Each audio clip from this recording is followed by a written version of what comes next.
Bankers whispered to politicians, socialism will make you rich. 60 years behind the throttle, the new world is right on track. The United Nations Army will enforce their global plan. From Roosevelt to Clinton, they're traitors every man. Congress sold out the country, our treasury is broke. You can't redeem America with Federal Reserve notes. The ballot box quit working, the cartridge box is freedom's key. It's all over but the fighting, the fat lady's about to sing. They stole our silver, they stole our gold, they took our steel, they took our coal. They stripped our trees and robbed our road and sold our jobs to Mexico. Congress sold out the country, our treasury's broke. You can't redeem America with Federal Reserve notes. The ballot box quit working, the cartridge box is freedom's key. It's all over but the fighting, the fat lady's about to sing. You can call me a right-wing wacko, I read the writings on the wall. I also read the Bible, God's hammer's about to fall. Sold out. The ballot box quit working, the fat lady's about to sing.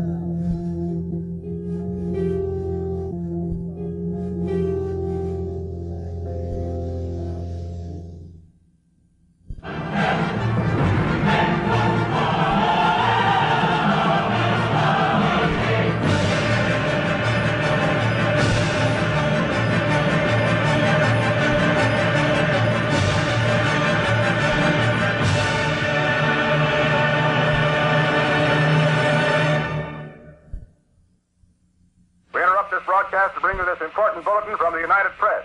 Flash, Washington. We interrupt our program to bring you a special broadcast.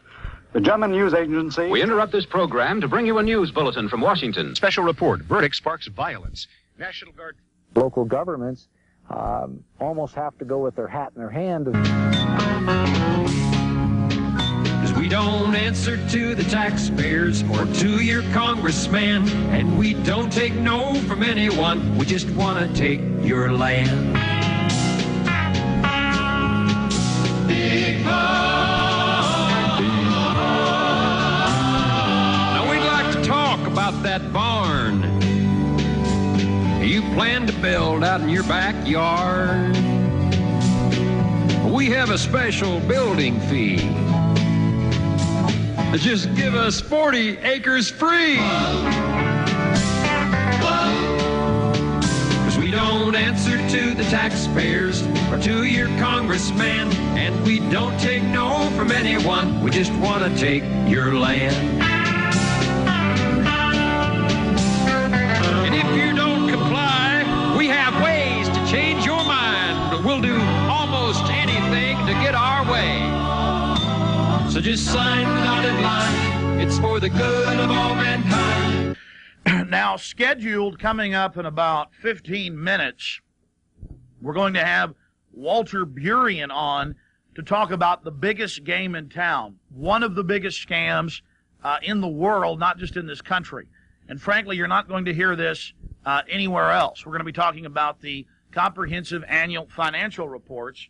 I actually have the comprehensive annual financial report from 1999, and this is from the Comptroller's office, Carol Keaton Rhinelander, Texas Comptroller of Public Accounts, and this is a scaled-down comprehensive financial report. It's only 295 pages long, phone book size, though, compared to what it was in 1998, and you've seen us on the air with the 1998 comprehensive annual financial report. I tore apart the file room at my office today dug through 20 boxes and couldn't find it, but in later shows we will have that. And you can go to the state free of charge and get 99, 98, 97, 96, going back 20 plus years, free of charge. They will give those to you. But never in the media, never in the press will you hear about the comprehensive annual financial report. 99's, 2000 isn't out yet. Comes out a few months after the fiscal year ends. It's just back in October, but it's still not out yet.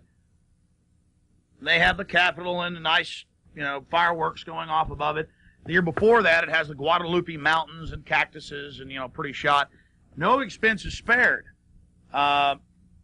This comprehensive annual financial report is not as lavish as the previous comprehensive financial reports, and it does not give all of the numbers.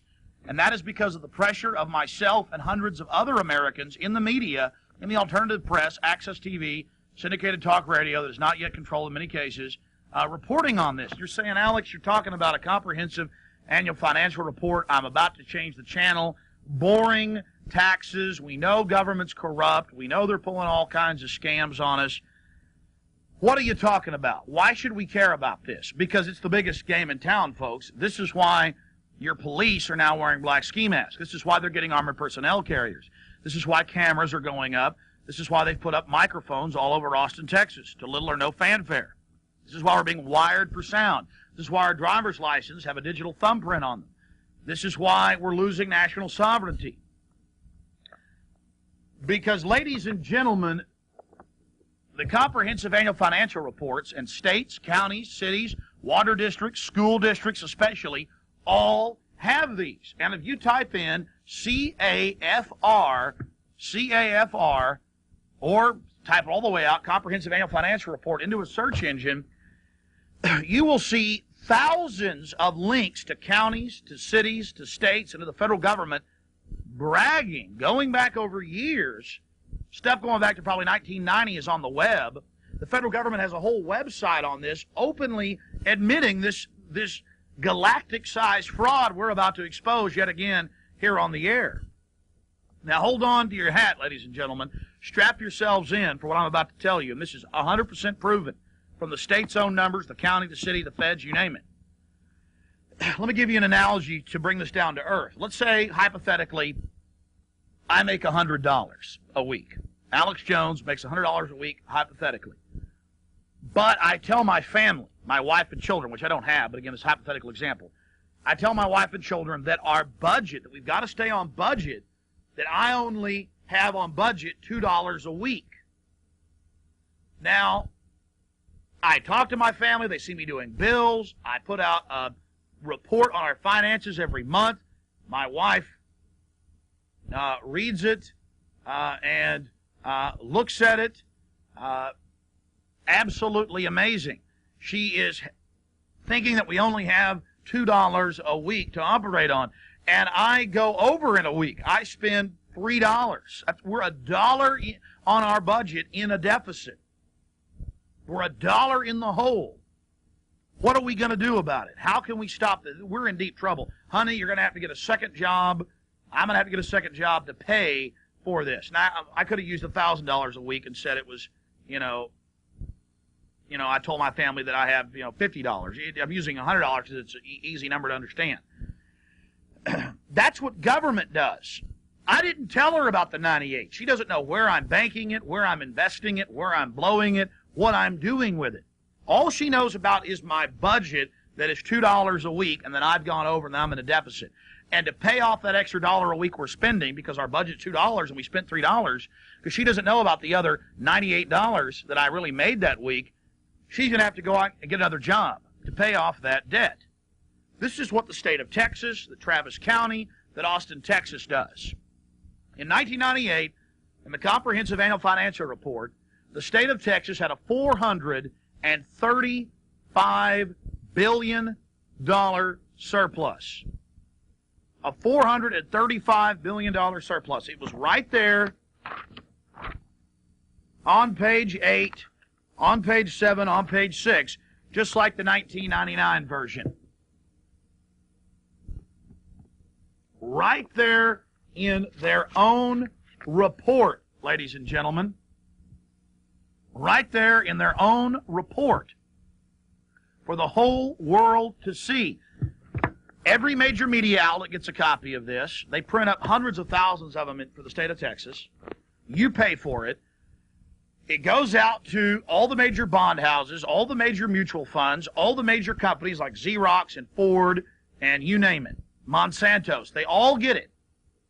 This is the stuff that city managers and county managers and the financial directors talk about. This is the stuff they live, the stuff they breathe. They had $435 billion in Texas in surplus. And by surplus, I mean the Roman Empire had, had 1 million slaves at one time, but did they have a surplus? No, they always wanted more. Wino's got 2 bottles of whiskey, but is that a surplus? No, he always wants more. The point is, these aren't even surpluses to them. They want more. So back in 98, remember Bush was having the big fight with the Democrats on the surface over the $6.9 billion surplus. We had this huge surplus. Bush was bragging, look how conservative, fiscally conservative we've been. We have this surplus. And there was this big phony fight. They finally decided to give back Texans $2.2 billion in sales tax cuts. Okay? This is what they did. I mean, folks, this is so simple it's hard to explain. So they were telling you about a $6.9 billion surplus, extra money, and then had a big fight over where it should be spent or if it should be given back to you, when they really had $435 billion that was profits on investments. We're going to have Walter Burian on a little bit later. We're going to go into great detail on this. It's one of the biggest secrets around, just like the Federal Reserve being private and having private stockholders and being run for profit. There are no reserves. You can't audit it. It's just there, printing the money, ordering the Federal Treasury to do so.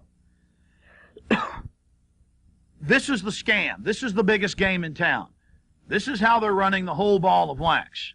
This is how they're ruling over us. And the big news is, get ready for this, that they own over half the stock market, that is state, county, city, and the federal government, that they own 70+% of Xerox, using an example, 80% plus of Ford. This is years old numbers.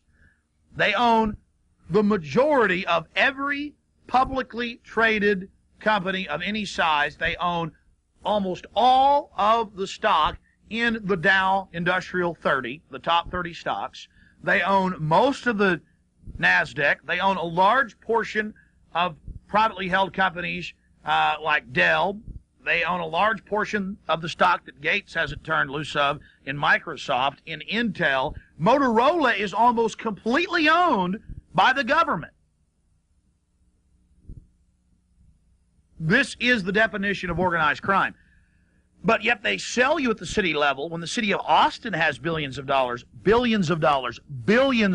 of surplus. Capital Metro does. They're pulling in billions every year. They tell you got to have a tax increase or the schools are going to close. We got to have a tax increase or the potholes won't get filled. We got to have a tax increase or there won't be emergency radios in the fire trucks and EMS, in the ambulances. A patent, erroneous lie. Now you understand why government is so-called privatizing utilities and privatizing hospitals and privatizing roads and privatizing everything. Because they already own it all. Any sector they start privatizing means they own over half of it. Like when you hear out in California the big power crunch, whether it's because of privatization. The cities and counties in the state own 80%. That was even in the Associated Press today, of those power plants. Now, wait a minute. Before so-called privatization, it was actually privately held predominantly. Up is down, down is up, black is white, white is black. I want you to think about the magnitude of this. Because when they tell you that you've got to pay more taxes because of the deficit on the budget, that's like if I made $100 a week and I told my wife, our budget is $2. And that's all she knew about. She didn't know about the other $98 I'm making a week. All she knew about was the $2. We go over that budget of $2, she's going to have to get a second job because she believes that we're in the hole. When in truth, I'm investing and saving or blowing $98 a week, and she doesn't even know about it because in the economic world today, everything is budgets. Take the federal government, $34 trillion surplus. You count state and local and water districts and schools in surpluses, that is in liquid cash each year, profit off of investments. Profit off of investments.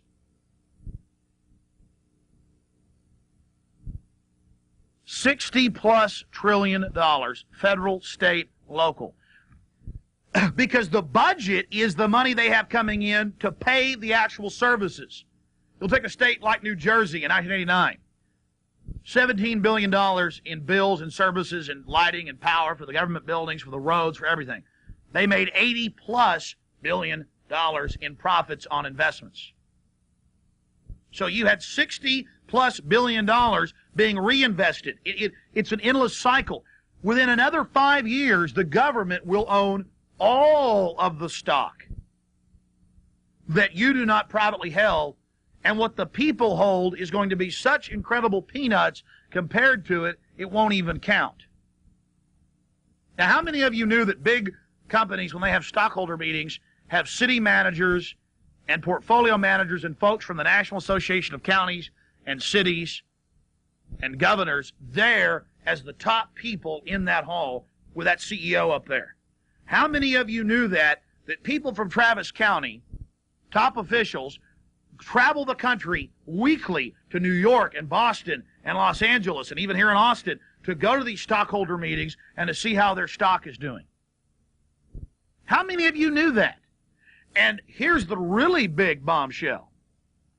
How many of you knew that with the $60+ trillion surplus that is going on right now with state, federal, and local, that you could have all the government services that are here, expand them according to population, expand them taking inflation into account? You have to understand, ladies and gentlemen, that we would never have to pay taxes again, never pay taxes again, and that we would get a yearly or monthly, depending on how we wanted it, annuity check in the tens of thousands of dollars yearly. Now, you don't believe that? Alaska does it. Alaska has a system close to what we're talking about. And their people this year got $3,000. And that's just a small bit of what the oil and gas revenue is that the state takes in. And the people don't even pay taxes in Alaska. 1 million people live in Alaska, and they're not even paying taxes, and they're getting paid by the government. And that's not welfare, folks. That's not, you can't have a man in the house, and we're going to break up your family, and you got to put your kids on Ritalin and Prozac, and then we'll give you enough to barely live in a rundown rat hole that the government operates. We're talking about money coming directly to you. We're talking about never paying taxes again, phasing taxation out in 3 years. What is the alternative? The alternative is to allow state, local, and federal governments, school districts, water districts like the LCRA, building their giant complexes everywhere, to continue to take your tax money and invest it in the stock market, buy actual companies, start their own businesses. I mean, think about this, and they'll run everything. They already basically do. Think about the magnitude of that. They're telling you you got to dig deep and tighten your belt to pay off the deficit, the federal deficit, when the feds have $30+ trillion in absolute cream off global investments. Forget the bills, things that they're slated they have to pay off in the future. All that's on the budget. They put all the losses, all the expenses on budget, and then tell you about the budget, and never talk about the comprehensive annual financial reports and what their actual cash gross annual receipts are from turnpikes and sales taxes and fines and fees and regulatory payments and all of this, and port authorities. The list goes on and on. Walter Burien was at the highest levels, running a large company in the World Trade Center, doing all of this stuff 10 years ago when he found out about it. When he found out, he's going to tell you the story. And I didn't believe Walter Burien 2 years ago when I found out about this. He's on the air saying, Texas in 98, let's use your state, Alex. He goes, I'm on the computer right now on the government's own websites. You can all check it out for yourself. Was $435 billion. And I'm like, Walter, that's not true. So what happens? Max, who's in the control room right now, goes down. Where'd you go? The State Attorney General's office? And he gets the 98 Comprehensive Annual Financial Report. This is the 99. And there it is on page 6, 435, the comptroller's office, $435 billion surplus. And we're reading in the newspaper every single day. We're seeing it in the paper every day that there was a $6.9 billion surplus, and there was a big fight over if we were going to get any of it back, and we got $2 billion back. So we got $2 billion back. They told us it was $6.9 billion surplus when it was really $435 billion. The city of Manhattan. The city of Manhattan, ladies and gentlemen, in 1989, with their own numbers, and I've seen them, had $1.2 trillion in cream surplus off the top. Not the stuff that had to stay in investments, not the paying for the schools or the buildings or leases or fines or fees or new equipment or paying employees. That's all in a little bitty budget over here. Tens of billions of dollars for Manhattan. But trillions of just cream. No wonder the cops are wearing black ski masks. No wonder there's armored personnel carriers driving around. No wonder they're building prisons everywhere. We're basically their slaves, ladies and gentlemen. Trying to inform people. We're talking about the biggest game in town with the man that did the equivalent of proving the world was round, like Galileo. It's something so huge, so monolithic, documented by the states, by the counties, by the cities, but no one in the press, no one in the media will talk about it. Governments are running gigantic surpluses. They're buying up everything, most of the industries. We already used the example of Xerox and Ford. It's a total takeover. They're building their own little empires. I give you Walter Burien, and now a lot of folks are out there copying his work, and that's great. Former guy that did all the accounting for the Air Force and their investigations in accounting is now out there calling himself Capperman, Capperman.com. A lot of folks are coming forward on this, but this is the person that did it. And he did 2 hours with me on the radio today, and now he's joining us again for this Access television show. And I appreciate Walter Burien doing this. This is the only place you'll see this type of information, ladies and gentlemen. Walter, good to talk to you. Good evening, Alex. Can you hear me? Yeah. Joining us from your home out in Arizona. I want you to take a couple minutes out and just tell folks about Walter Burien, how Walter Burien found out about the biggest game in town, and who really runs this planet, and then later solutions to stop it. It's pretty exciting stuff. All right, going back about 10 years ago, I stumbled across the Comprehensive Annual Financial Report.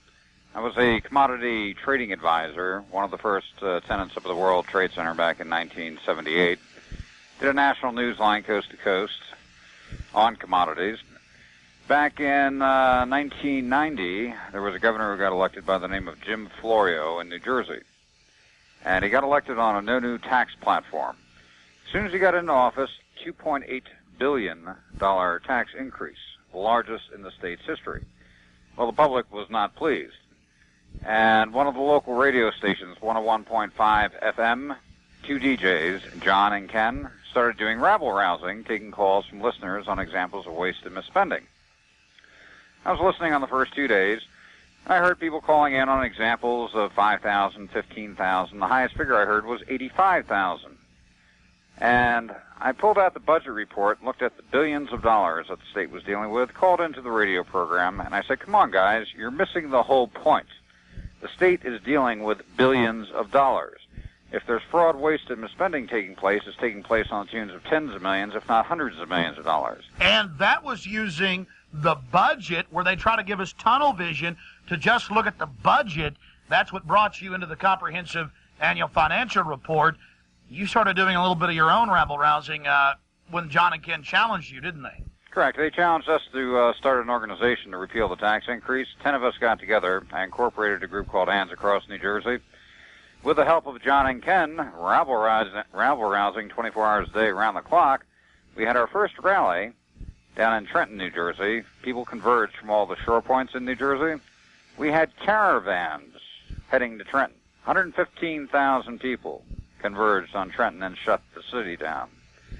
But in the interim, I said I better start looking at the revenue, budget, and finance. Being that I was a commodity trading advisor, large numbers did not bother me. $1 in a billion, it's just a number. And I started looking at the budget report, and I noticed that all of the cash cow generators of state government, New Jersey Turnpike, Garden State Parkway, Port Authority of New York, New Jersey, no revenue shown on the budget report. I didn't see any large return from investment funds on the budget report. And I said they have to have a two-tier accounting structure here because I'm not seeing the complete picture.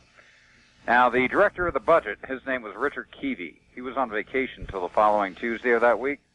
I called his lower assistant, and the conversation went just like this. Hi, this is Walter Burien. I'm working on a report for Richard. I have to have it done by Tuesday when he gets back from vacation. I need all the figures on the autonomous agency accounts, interest accounts, investment accounts. And he goes, oh, you want the comprehensive annual financial report. Bing, first time I heard that before. He goes, yeah, can you send me a copy? He goes, well, I don't know. You better speak to Mark, the next one down from Richard. I called Mark up. Hi, Mark, this is Walter Burien. I just spoke to Jim. I'm working on a report for Richard. Have to have it done by Tuesday when he gets back. I need the comprehensive annual financial report sent to me right away. Got it that Friday. Being a bottom-line type person, I wanted to see what the totals were. Now, on liquid assets, investment assets for the state, in the comprehensive annual financial report, it was standing at about $188 billion. Now I start looking for the total cash gross receipts, the number one question IRS asked in an audit. Found it on page 174 under cash additions, all agencies, all departments, all sources. Here's a state with a declared service budget of $17 billion that was bringing in $86,799 million in cash for the year. I learned the definition of syndicated organized crime right there on the spot and the principle of operation. The principle of operation was anything that was a cost and an expense, they left under the budgetary basis, and the public footed 100% of the bill for 100% of the services. Anything that was a profit center had the ability of being a profit center, large investment fund that generated substantial revenue, totally restricted by statute for no tie or inclusion whatsoever with a budgetary basis. And in New Jersey's case, they were bringing in $69 billion a year over what they were bringing in on the budgetary basis through taxation, fines, and fees. And for the lay person out there, boil that down for them. The difference between the budget and the real set of books, the comprehensive annual financial reports. Well, up until this point, and making this discovery, I always heard budget report. We have a shortfall of budgetary revenue. We have to increase taxes. Our budget is, for the school, for the police. We have to increase taxes. And the budget report is strictly the annual operating costs for that year. What they're bringing in, what they're supposed to be spending. It does not mention the total investments. It doesn't mention the total income, and it doesn't mention the total net worth. Just as yourself, Alex, if you're making $100,000 a year and your budget for operating your house was $30,000 a year, you could audit your $30,000 budget 100 times over, account for every nickel, dime, and penny. If you spent $29,000 this year on your budget, you'd have a $1,000 surplus. If you spent $31,000 on your budget for operating your house, you'd have a $1,000 deficit under your budget. And there's no discussion of the other $70,000. Correct. And also no discussion of your $1.5 million net worth that you've been building up over the decades. Never a mention. There are 3 words that a politician or the news media will not mention. Basic words. or expressions. The first one is, what is the total income? Gross receipts. Number 2, what are the total investments? Number 3, what is the net worth? And there's actually a fourth, which is very important. What is the growth? What has the growth been in 5 years, 10 years, 15 years, 25 years? Arizona is a good example. If you look at the 1984 Comprehensive Annual Financial Report, the state's service budget is $1.8 billion, and it shows total gross receipts of $2.1 billion, about a $300 million difference. 15 years later, going into the year 2000, a service budget reaching $14 billion, and total gross receipts of $22 billion. So in the course of 15 years, a 1,000% increase in the revenue taken from the populace. That type of increase is unjustifiable by any means in a free society if it wishes to remain free. And the sound bites are thrown out to the populace, always. We have a shortfall of revenue for our school district. Look, crime, the little old lady's home, whatever. The politicians are using whatever sound bites they can throw out. They keep the public from looking at basic comprehension. What are the total cash gross receipts? All. What are the total investments? What's the total net worth? Never mentioned, never discussed. They always refer to the budgetary basis, as they, excuse my French, laugh their butts off all the way down to the bank every single day. We've allowed the vault door to stay wide open for the last 50 years. And by leaving the vault door open, in fact, with most people saying, vault? What vault? Those sharp little crackers, the ones running this show, okay, on composite government wealth in the upper echelon, you're not dealing with the Joe Six-Pack crowd betting $5 on Dallas. These are some of the sharpest crackers on the face of the planet who are quite ruthless, that have worked diligently to build their little empires within composite government and by use of the investment funds. And they know exactly what they're doing. They knew that they needed the cooperation of the syndicated media and education. The Comprehensive Annual Financial Report was created in 1946. Same year as the United Nations by the same people. Correct. It was a plan, an implemented plan to take over the wealth. And it's not a conspiracy. It's right here in Texas for 99 and 98, $435 billion surplus right there in it on page 6. But they were telling us that we had to increase taxes for the children. My point is, look at all the things they've done. The homes they've stolen, Walter, in the name of property taxes from old people that couldn't pay. The families that have been wrecked. Do a reality check, Alex. People, hold on. People busting down doors, raiding people's houses who supposedly haven't paid taxes, bank accounts being seized. All of this in the name of we got to run the government. You know, we got a deficit on our budget. Meanwhile, you have this $60+ trillion today with state, federal, and local monies. And earlier on the radio today, we talked about how if we took that money, invested it with even a small rate of return of 4 or 5%, we could phase out all forced taxation within 3 years. And that's real math, real numbers. Instead, they're buying up everything. They're taking control. The big question is, Walter, where are they putting all of this money? The states, the counties, the water districts, the school districts, the feds. Where are they investing all this so-called surplus money? The list is too long to go through. And the example of Xerox Corporation. No one's seeing, so they have carte blanche to do what they want. The example of Xerox Corporation. I'm going to repeat a conversation I had with a heavyweight from California about 2 weeks ago. I briefed him on the aspect of setting up an annuity pension fund for the resident property owners and taxpayers, by which the surplus revenues are deposited into this account. Venture and enterprise projects, which the government owns, which no way they should own, like golf courses or real estate venture projects, are sold back into the private sector, and that money is consolidated into the annuity pension fund. And where overgrowth took place, downsizing where appropriate. I gave the example of Arizona and their growth. All 3 areas create a phenomenal amount of revenue.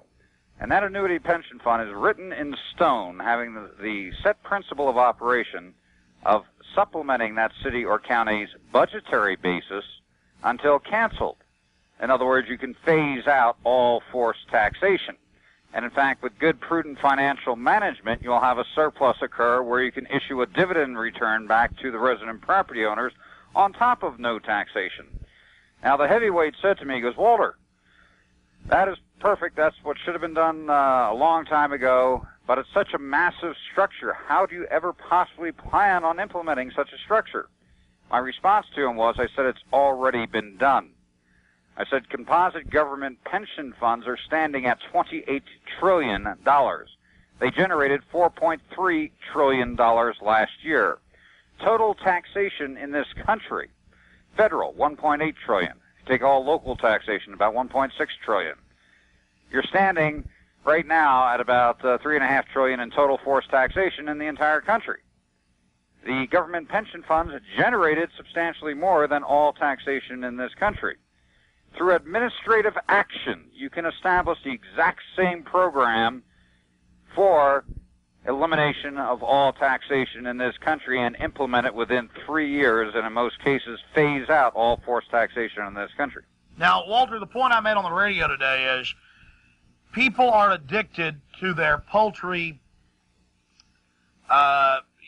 little government paychecks, to the chicken feed we're given, the money they're using to bring up the families. Can't have a man in the home. If you don't have a man in the home, we'll pay you. We'll put you in a nice slum. We'll ship in drugs so we can put your sons and daughters in prison.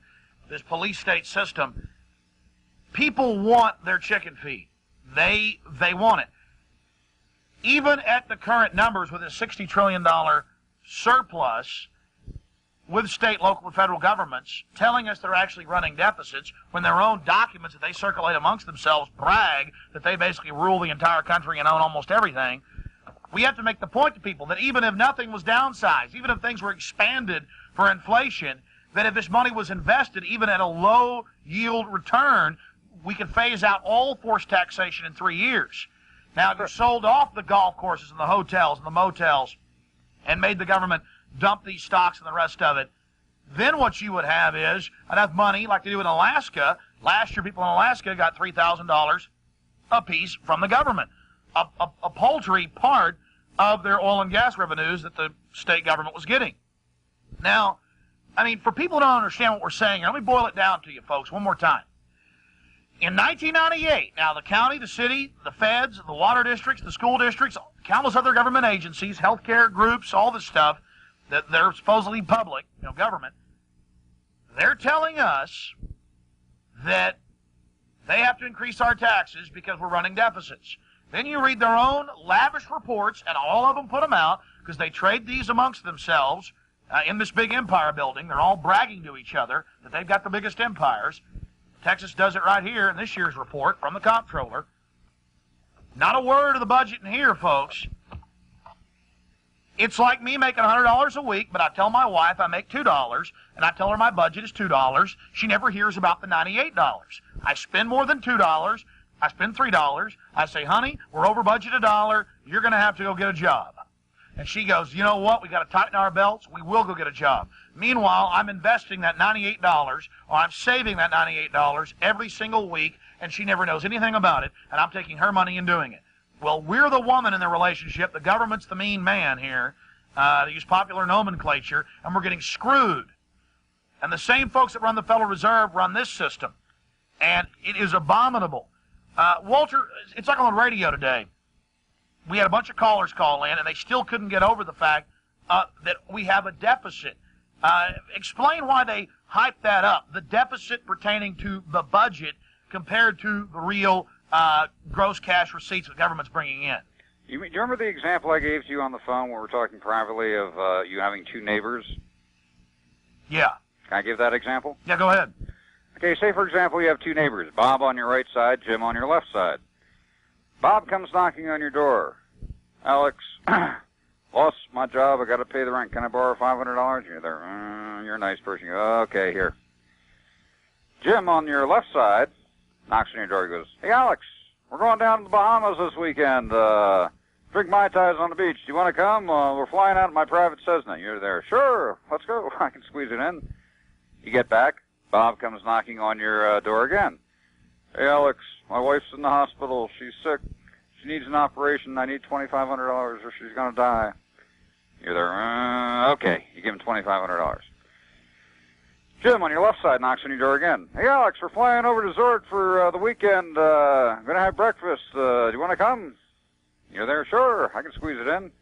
Well, you're going to watch Jim on your left side closer than a hawk waiting for what's going to happen next. Bob, you cringe if you think he's going to knock on your door. You don't even want to think about him. Government constantly keeps taking more and more and more, and they have the public cringing. I don't want to think about it. I don't want to talk about it. I don't want anything to do with it. I'll pay my divvy and forget about it until next year. And they kept perpetuating their game over and over again. And the tens of thousands of people involved within the syndicate, and it is a syndicate, a corporate syndicate, sat there smiling and laughing every single day all the way down to the bank. Now remember, folks, this is not speculation. We're building a website. There are dozens of other websites of people that have copied Walter's expose, which Walter's actually happy about. So you type in CAFR into the net, Comprehensive Annual Financial Report, thousands of links will pop up. 98% of them are government bragging. Here's our Comprehensive Annual Financial Report. Counties, cities, water districts, the feds bragging about how they own 70+% of Xerox, how they own most of Ford, how they own most of Dell, how they own most of Coca-Cola, all of these publicly traded companies. It's a sick joke. So when you see that, I wanted to let folks be aware of exactly what that means so that they'll be able to write down. Back when Microsoft was having problems with the court, the head of the New York State Retirement Pension Fund for the state employees came forward saying, we think Microsoft is a good company, and we're not going to sell off our 78 million shares of Microsoft. You know, in Texas, I think it was Austin or Houston, the Board of Education last year, or about 2 years ago, Disney had made an objectionable film. Austin, and the Board of Education said, we're going to divest ourselves of our multi-million-dollar holding in Disney. And the public's saying, what are you doing with $40, $35 million in Disney? How much do you have in other stocks? You know, the bottom line is we left the vault door open, and a runaway freight train just started building up more steam, more momentum, more momentum. And it's a law of physics that an object in motion will stay in motion unless acted upon by an equal and formidable force to slow it down. And the good point here, Alex, they implemented this program in 1945. It took off steam full force in 1980. And in that time period, you'll see the growth within government probably 4, 5, 6, 7, 800% in some cases. And they built a phenomenal... All right, ladies and gentlemen, we're back live. We've got Walter Burian on the line with us. We're going to recap who Walter Burian is, how he got involved in this, and exactly what we're talking about, and then launch into some case point examples of this biggest game in town. I would suggest that everybody out there tape this show, spread the word. This is real news, one of the top 10 stories of the century. We just keep bringing it to you over and over again. To boil it down for you, simply, the government is running gigantic surpluses. But like Walter Burian says, when is there really a surplus? If the Roman Empire had 1 million slaves, they could always use 1 million more. Well, Wino's got 2 bottles of Ripple. It's not a surplus. He wants more. They can't stop. The state of Texas has hundreds and hundreds and hundreds and hundreds and hundreds of billions of dollars in surplus.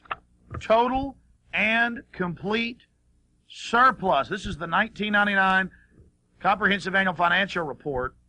In the 1998 one, it clearly shows $435 billion surplus. Also shows numbers around that in the 99 version. Anybody can get this from the comptroller. If they try to refuse, Walter Burian will tell you places where you can. It's free of charge. Everybody should know. Go to the library. They'll have these. But you never hear about it in the press. You never hear about it in the media. You never learned about it in economics in college, did you? You heard about the budget, the budget, the budget. Going back to an analogy. I make $1,000 a week. I tell my wife I'm only making $100 a week. She sees me on the personal computer doing my budget on Quicken, QuickBooks, whatever. I tell her, honey, you're going to have to get a second job. We spent $150 this week. We're $50 over budget. Oh, dear, we'll lose the house. Oh, dear. Oh, dear, we'll lose the new car. Oh, dear, we won't be able to go see, the family at this Christmas back in Chicago. Meanwhile, I'm going, because I've got 900 extra a week I'm socking away. And that number goes up if I made $1 million a week. And I only told you about 100,000. It'd be the same if I made $1 billion a week. And I only told you about a couple million of it. It would be the same if I made $1 trillion a week. And I only told you about a couple billion of it. And we have these huge discussions and media debates. And it was in the Statesman a few days ago that Texas Rainy Day Fund only has a few million in it. 80-something million. We need tax increases if a recession is coming. It's all about control. When the state of Texas, in their own books, public record, but the media is so controlled, are running gigantic surpluses. The state of Texas, all the 50 states, every county, every city, every water district, school districts, they're all in business, ladies and gentlemen. We're talking to Walter Burien. Walter, recap. What you just said there, I just thought of the perfect story from the past. Going back 10 years ago, Jim Florio, when he got elected on his no new tax platform and then had a $2.8 billion tax increase, he decided to go on a 2-week tour of the state every day, stopping at a new location, talking to the public. As the incorporator of Hands Across New Jersey, the largest tax protest group in the state, I managed to get down to his first location. It was Pete's Deli in Hamilton Township. Now, they had arranged for the entire syndicated media to be there. ABC was there, CBS, NBC, CNN, 150 reporters. And I sat down with Jim Florio and his wife at the table to have lunch for 45 minutes. We talked. Every network camera was hovered in over our heads.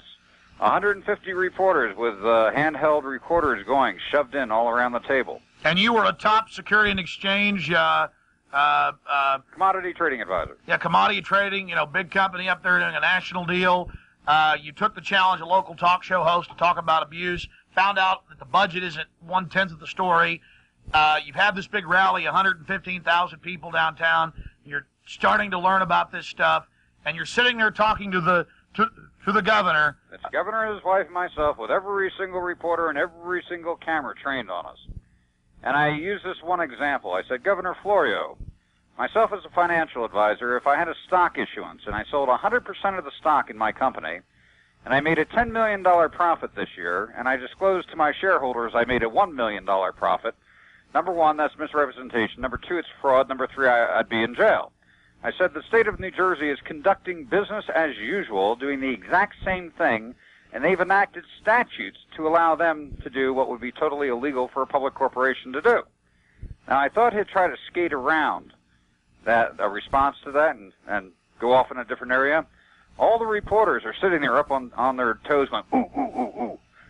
And Florio's response, I did not believe it. He looked back at me and said, I know. I've been trying to do something about that. They never let him out in public again. They canceled his entire tour, and not one word in the media. Now, I've called around. The media gets the county, the city, the state, the federal.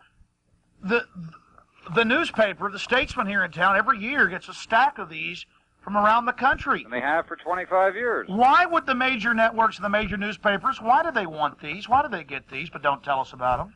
Because they are in 100% partnership with the game. When I learned this 10 years ago, that was my question. I was a commodity trading advisor, did a national news line, right in the middle of New York, in the hub of things. I never once heard of the Comprehensive Annual Financial Report, and I said to myself, why? Did I not hear it on a TV show, the evening news, a talk show? Zilch, nothing. And here is the Holy Grail, the Bible of accounting for government. My first step was I called the mailroom of the Department of Treasury to find out who it was sent to. I found out it was sent to every dean of every college. It was sent to every editor up and down the East Coast. It was sent to the CEO and every one of the directors from ABC, CBS, NBC. Now I'm starting to get mad. I then found out who it was sent to for ABC and NBC. I called their departments, and the conversation went just like this. Hi, this is Walter Burien calling from the Department of Treasury in New Jersey. We've been sending you our comprehensive annual financial report for the last 14 years. How many other states are sending you their report? And ABC was getting it from 38 states. NBC was getting it from 36 states. Now I'm getting mad. I'm starting to see a cooperative effort for non-disclosure. I then asked myself the next logical question. How much is the syndicated media making from composite government sources? You know, up front you would think of, federal grants, public education grants for media broadcasting, service commercials, city, county, state, federal. That was a substantial portion of the syndicated media's income.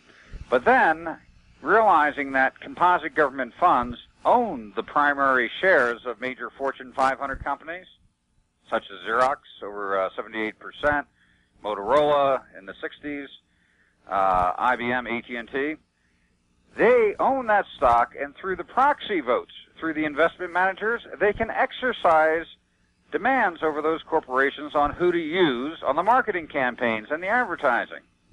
So they can direct more money to the syndicated media. And this is why when we watch ABC, CBS, NBC, they have the same story with the same talking head looking the same, with the same advertisers in the exact same order every night, because they give us 3 different brands of the same slavery. Ladies and gentlemen, this is not speculation. I have in my hot little hands the Comprehensive Annual Financial Report for Texas for 1999.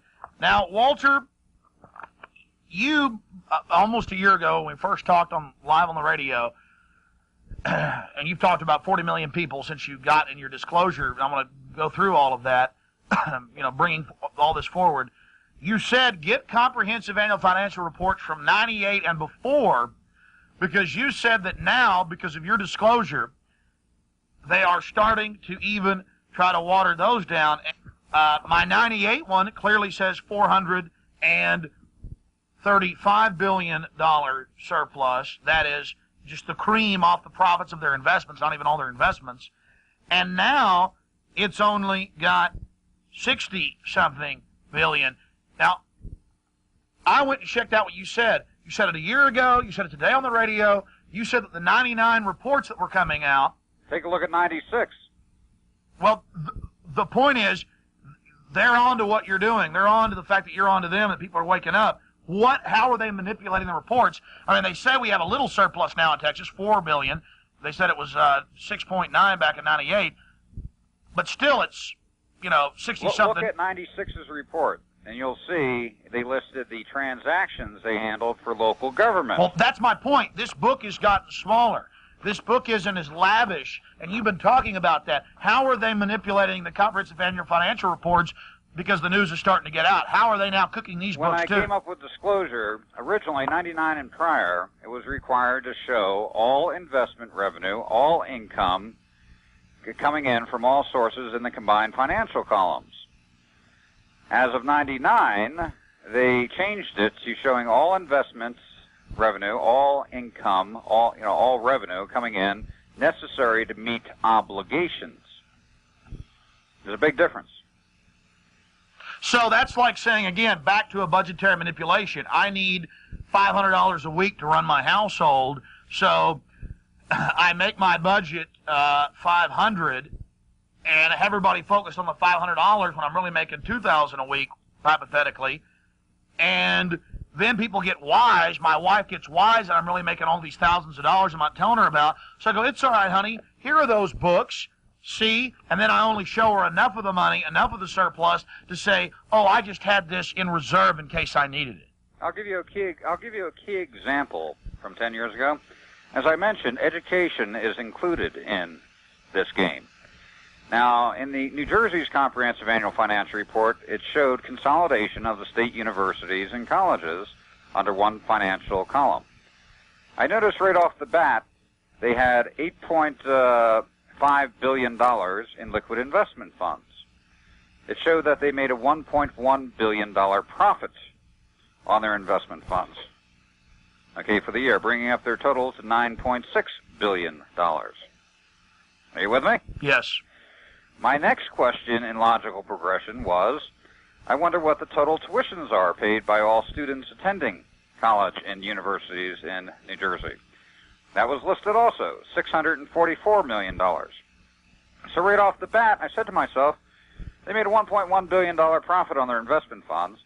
The total tuition base for all students was $644 million. I said the kids could have gone to school for free for the year and gotten paid to go to college. Now, what actually happened that year was they cited a shortfall of budgetary revenue and had a 7% tuition increase. This is back in 1989. Now, that's just with a university running a scam. Let's talk about some of the smaller examples. You used a case in a small county where you live in Arizona now. Tell us about that. An example regarding... the health care. Oh, that was in Tucson, Arizona, Pima County. A couple years back, the healthcare program, citing a shortfall of operating funds, said that they're going to have to cut back on services and turn away people unless they had a $6 million tax increase. They were supposedly $6 million short. So they presented to the public for a $6 million tax increase. Now, you know, they forgot to mention they were short $6 million for the year, and the $6 million would be every year thereafter. But the public, saying we can't turn away the sick and the elderly, voted on the $6 million tax increase. Well, a federal auditor, retired of 30 years, he looked at the healthcare program's financial statement. He called me back immediately and said, Walter, they invested in one shot $35 million in the local government investment pool. By investing $35 million in the local government investment pool, that's what created the $6 million shortfall in their operating funds. If they had not invested $35 million with the local government investment pool, they would have had a $29 million surplus for the year. So, again, the classic thing we hear on the local news in Austin, got to have a massive, $300 million tax increase or bond proposal for the schools or they'll be shut down. Got to spend all the tax money for Capital Metro, a few $100 million extra year, or that'll be shut down. We got to spend a few extra $100 million or there won't be potholes getting filled and emergency radios in the ambulances and fire trucks. This is the same thing all over the country. I've seen the stories. The people go, I'm paying a lot of taxes. I'm in the hole. I may have to sell my bass boat. I may have to get into the college tuition because all these property taxes and sales taxes and all these other fines and fees. But damn it, we'll do it for the kids, for the old people, for the education, for the potholes, when they had money to pave the streets literally in gold. And they laughed all the way down to the bank. So boiling it down for the simple minds out there, and I'm not being sardonic, I'm not being patronizing to you, condescending, but I have to be honest with some of the viewers. They're going, but we got a huge deficit. Federal government's got a $5 trillion, $500 billion deficit. I heard it on the news. Walter, the numbers I've crunched are off the government's own sites on the Comprehensive Annual Financial Report. Anybody can go there on the web, federal government. They don't hide this stuff. They just know the media won't cover it, so you won't listen out there. They've got this $30+ trillion cream at the top. $30+ trillion cream. Just with the federal government, the states and the counties and the cities have more. This racket is everywhere. You talk about Pima County in Tucson, that was just with a hospital fund from the city where they spend, invest this $30+ million, so they have a budgetary shortfall of $6 million. Don't tell you about that. With the federal government,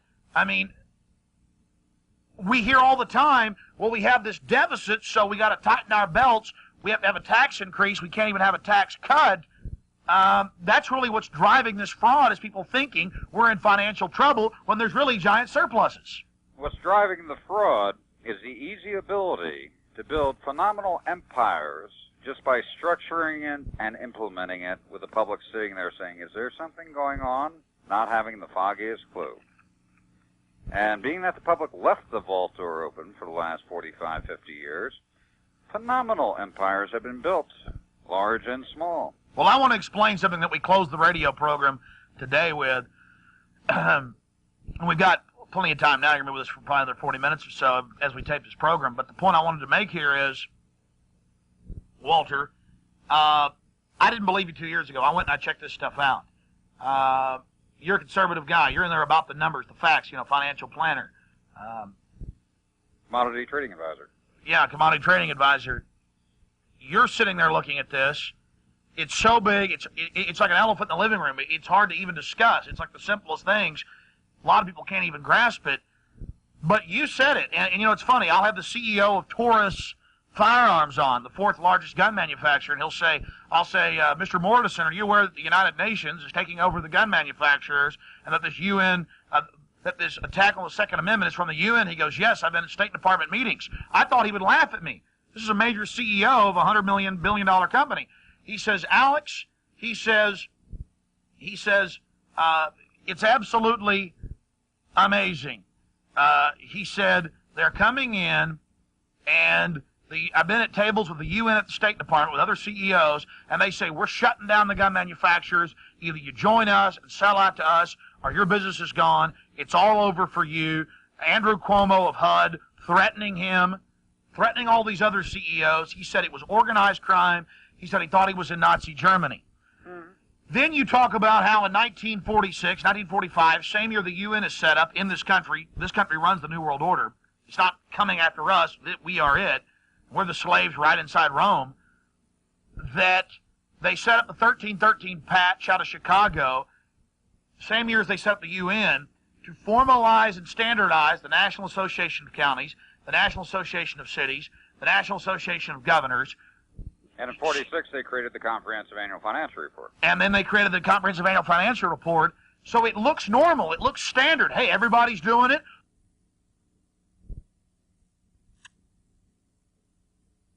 And then they go in and buy up all the corporations with our tax money and build their own empires and control it. You know, you have the communism and the socialism publicly being funded by the Rockefellers to consolidate power overseas, where they couldn't take people down, where monarchies wouldn't play ball with them. I mean, it's the same thing over and over and over and over and over and over again, and now it's all coming together. It's all coming down. You talked about how you crunched the numbers of the states with the highest tax rates, the biggest governments, the biggest surpluses, with gun laws. Tell the viewers about that. About 4 years ago, I did a little chart comparison. I looked at states with the least stringent gun laws, and I looked at the states with the most oppressive gun laws. I made a chart, least at one end, most oppressive on the other end. I then looked at the states with the most taxes, fines, and fees levied per populace, and the state with the least taxes, fines, and fees levied. Put them in order, made a chart. Well, guess what? If you put the charts back to back, an exact parallel. The more taxes, fines, and fees extorted from the populace, the most oppressive gun laws possible. The least amount of taxes, fines, and fees extorted from the populace in a state, the most lax on the gun laws. Exact parallel. Elaborate on that. Well, if you go into a state where, like Vermont or Montana, very low taxation, least oppressive, even though they're catching up with everybody else, they had very lax gun laws. If you go into a state like New Jersey, where the public is being extorted from any which angle and shape and form from all areas of government, city, county, and state, and the police and the judicial, maximum fines, you have the most stringent gun laws possible in this country.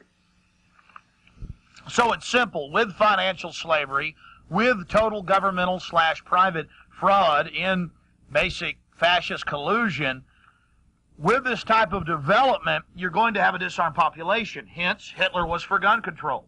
Stalin was for gun control. Mao, they disarmed the slaves. Hence, the United Nations is for gun control, because it was founded by the very banking interests that now run this nation, that run this world, openly funded by them, the same people that set up Patch 1313 in Chicago to start the National Association of Counties, the National Association of Cities, of Governors, of Mayors, of County Commissioners, to standardize the policies. And here's a very dangerous point, Alex, being that they have already accomplished control and ownership of the wealth of this country from the public now becomes a liability.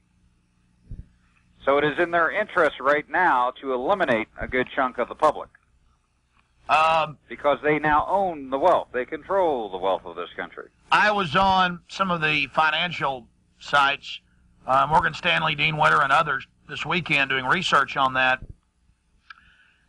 And they have composite indexes on there, what the fastest growing part of the economy is.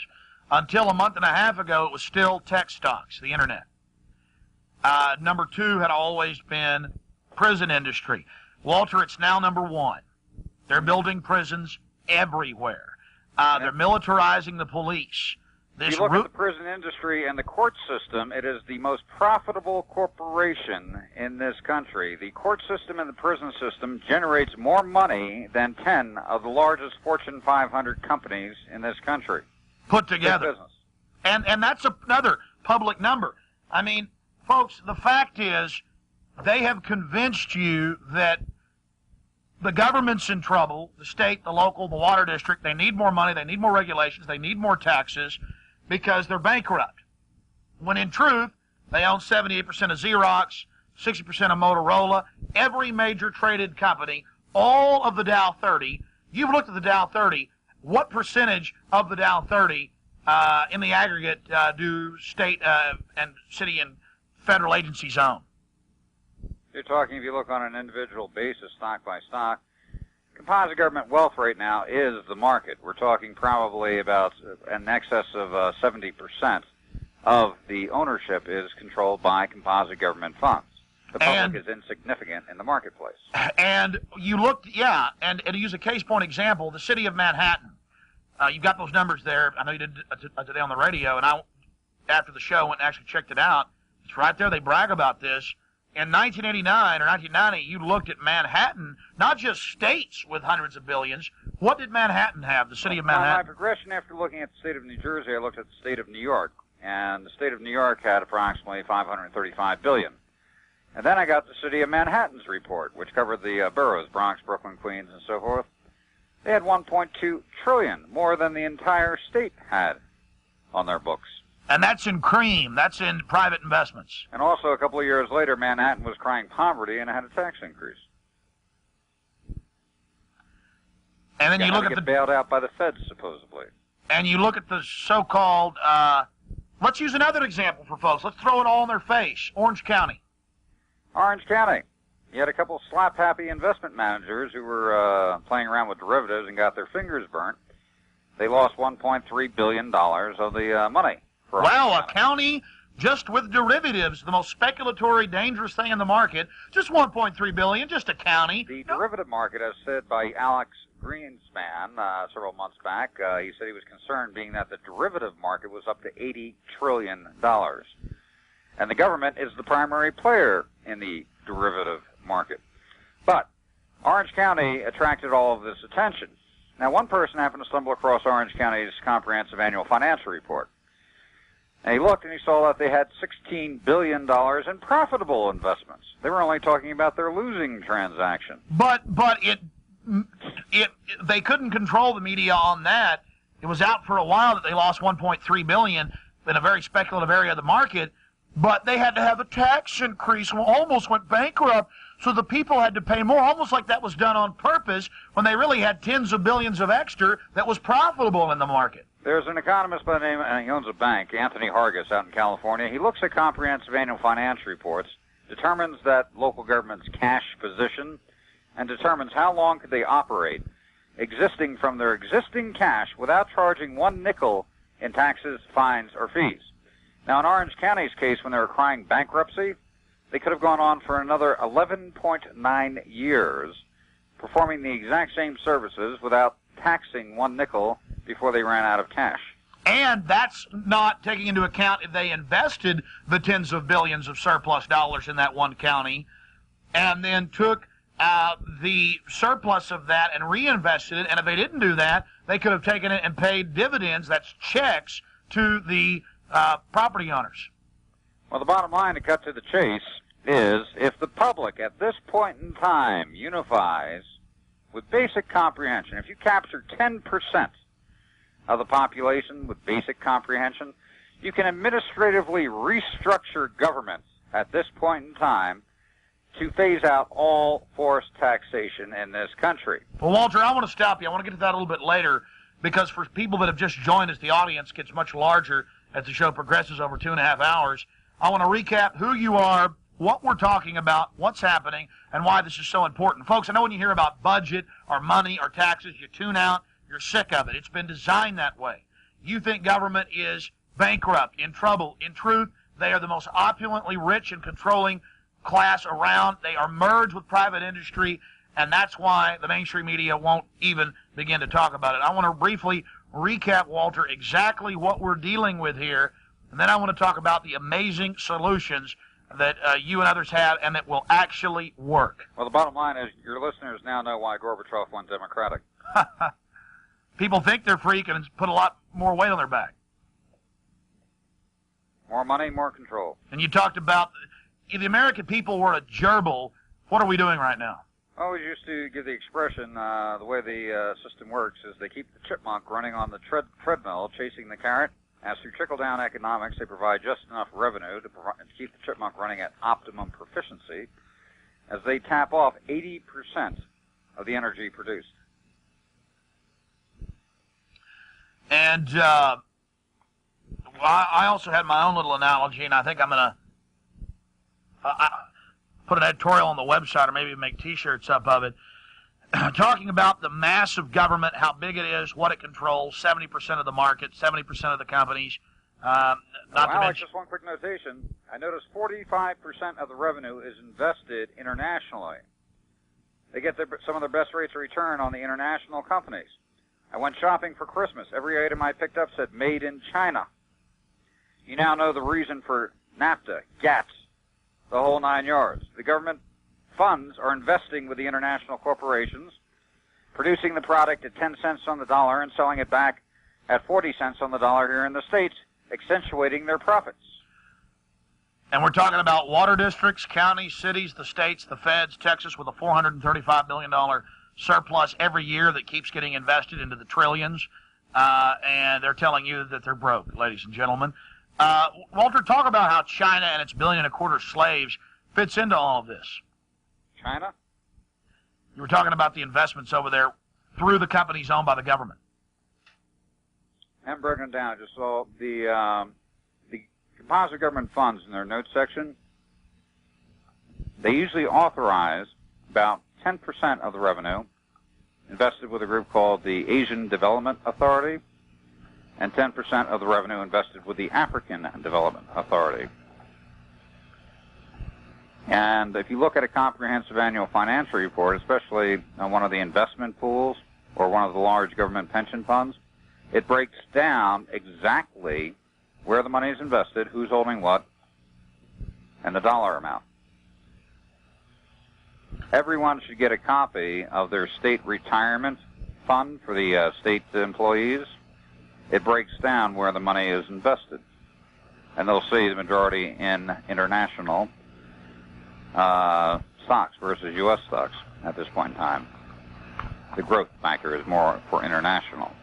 In fact, a lot of retirees and folks out there saying, hey, leave it alone. The system may be corrupt, but it's my pension.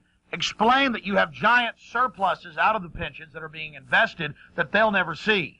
Arizona, the total actuarial liability for all state retirees and participants in the plan for being 100% funded, all active employees and retired, required $14.5 billion. The current fund balance is verging on over in excess of $32 billion.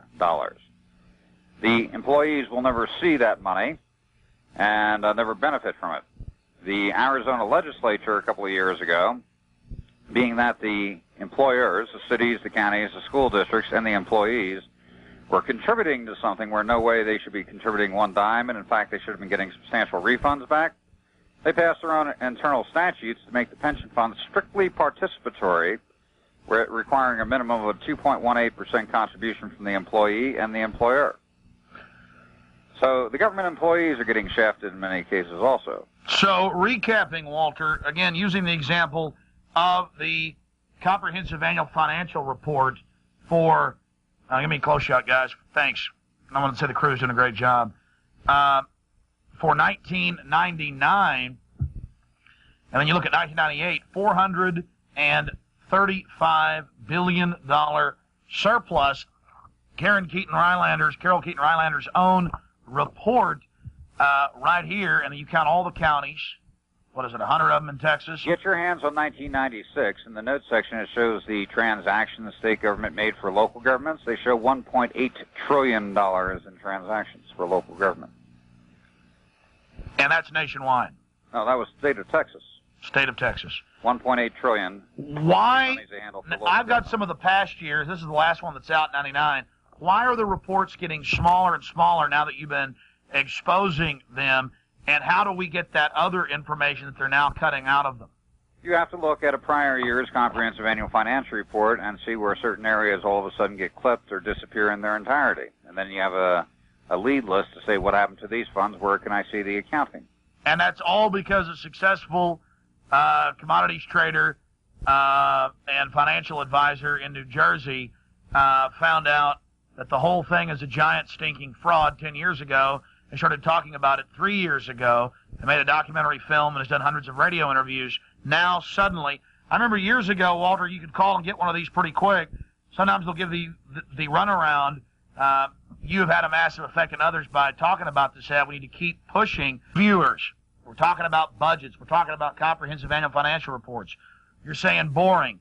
Walter, recapping before we talk about the solutions. For people that have just joined us, explain the difference between budget, and how that's drilled into our head, and the comprehensive annual financial report. Well, the beautiful point... Explain the fraud to people, why this is the biggest game in town. The beautiful point here is that being that the government, for the last, since 1945, created this structure to take over the wealth, and they were successful. They have done it. So we're talking $60 trillion in composite liquid investment wealth held by federal and local governments. That's a phenomenal increase in 30 years. Now, on the composite government pension funds, they generated $4.3 trillion last year. Total taxation in this country in 1999 was approximately $3.6 trillion, federal and local governments. So composite government pension funds generated substantially over total forced taxation in this country.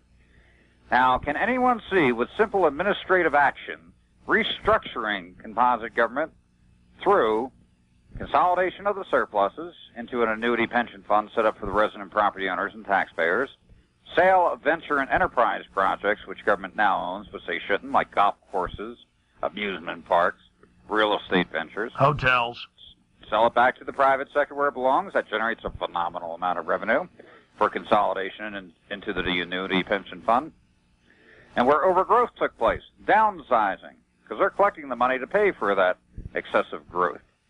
So with downsizing, that revenue becomes available for allocation into the annuity pension fund set up for the resident property. Yeah, we're about to get to that. The solution is $60 trillion in investments and cream and private that just keeps rolling. They've got 70% of the stock market. That is governments, state, local, federal. They're militarizing the police against us, treating us like slaves, squeezing us, saying they need more when they basically already own everything. Even your mortgage is predominantly owned by government interest. I like to use one example, Alex, which is very simple and very basic, but 100% true. If every one of your listeners had an 11 and 12-year-old boy, and they gave him carte blanche to write their own allowance check each week, and you made $1,200 a week, within no time, they'd be cutting a check for $1,000 a week. And if you told them you're going to cut them back to $800 a week, they'd kick, they'd scream, they'd holler, they'd use any logic available to them to justify how an 11 and 12-year-old boy could not survive on $800 a week. There is no difference here whatsoever. You just have bigger boys and sharper players.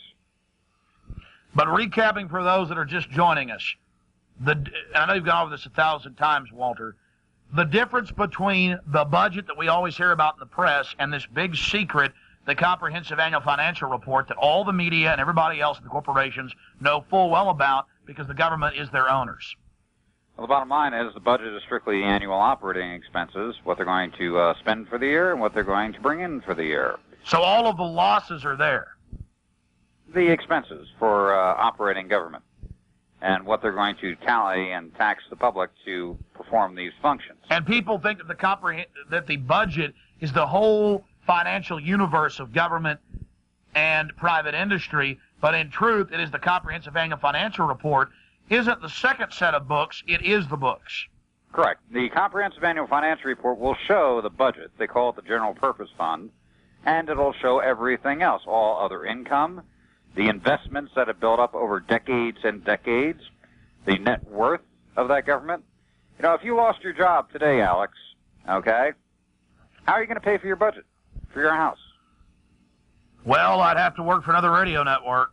No, you couldn't get a job. You were disabled. If you had an investment fund, say built up over the last 20 years, equal to $1 million. Well, see, I'm not like the government and these private corporations that work together. I'm not out there with cops squeezing people for money and taxing the daylights out of folks and all of this. I don't have any money. I did a little logistical survey, even in my own hometown here in Prescott. I looked at taxes, fines, and fees levied against the public and traffic fines via population 20 years ago versus today. 600% increase per population. It's a revenue-generating venture. I mean, if you could pull people over and clip them for $100 any day of the week, you become a millionaire overnight, correct, Alex? Yeah. And you hire the cop. And, well, hold on. You hire the cop. Now they're only hiring cops with low IQs. That's even been in the news. You hire a cop that'll go out. You pay 30-something grand a year. He generates you $1 million. And you just expand and hire more cops. You got the people begging for more cops for some reason when we got more than we ever needed. The number of cops has doubled in the last 8 years. The number of prisons has doubled. The prison population has doubled. People are still begging for more, begging for more, begging for more. Government owns everything. They're expanding. I go back to, you now know why Gorbachev went Democratic. Talking about these empires, these water districts, these city councils, these county commissioners, how do the politicians and the minions running these little empires, how do they themselves profit out of this scam? I'll give you an example from Arizona, Yavapai County. There was a board of supervisor, a guy by the name of Feldmeyer, came into office about 9 years ago with a disclosed net worth of about $85,000.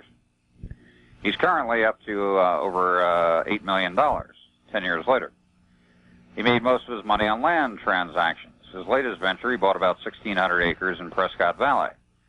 After he buys the property, it was a ranch land with one access road on one side, another access road on the other side, but nothing connecting. And 1 year later, the most beautiful access road goes right through the property. Now, the county fairgrounds and racetrack, which was built 100 years ago, which was too small to handle the need for services, they had to move. Guess where they're going to move? Right next door to his property. Guess what's going up on his property? To the new golf course and condominium complex. Where's the money coming from? The county bank, run by the boys. They'll pull out $5 to $7 million on that venture alone. And that's just one little county out of hundreds of counties in this country. And there were a lot of people complaining about him, so there were two groups that started a recall petition against him. And they were the regular, public tax protest groups, and they were slowly getting signatures for a recall. He gets his best friends to start a third recall petition against himself. They immediately get all the signatures required, being that they're well networked, and complete the signature requirement. And then they go to the Superior Court judge, his best friend. I'm an elected official. I can't have 3 recall petitions against me at the same time. You're going to have to invalidate 2 of them. Guess which 2 they invalidated? The citizens' recall petition. The third one started off by his friends. Guess what happened to that? Got dropped. Dropped, correct. The game is absolute, and we're talking millions of dollars. It's not the Joe's six-pack crowd betting $5 on the football game who's going to win on Dallas. These guys have worked hard to build their little empires. You know, if you went to a cocaine dealer and said, I heard you were doing $5 million of cocaine this year. Is that true? Oh, you're crazy. I've never even touched this stuff. I don't even know what it looks like. You know? They're going to perpetuate their game. There's a lot of money involved here. And you talked about how using the Orange County debacle, the feds have now streamlined and make the counties and cities and school districts and water districts funnel their money through their gates. How does that feed into this? Well, the largest investment pool was the pension funds. And back in 1981, the Fed sent out a transmittal letter to the local governments, by the way, there's 85,000 separate corporations in local government.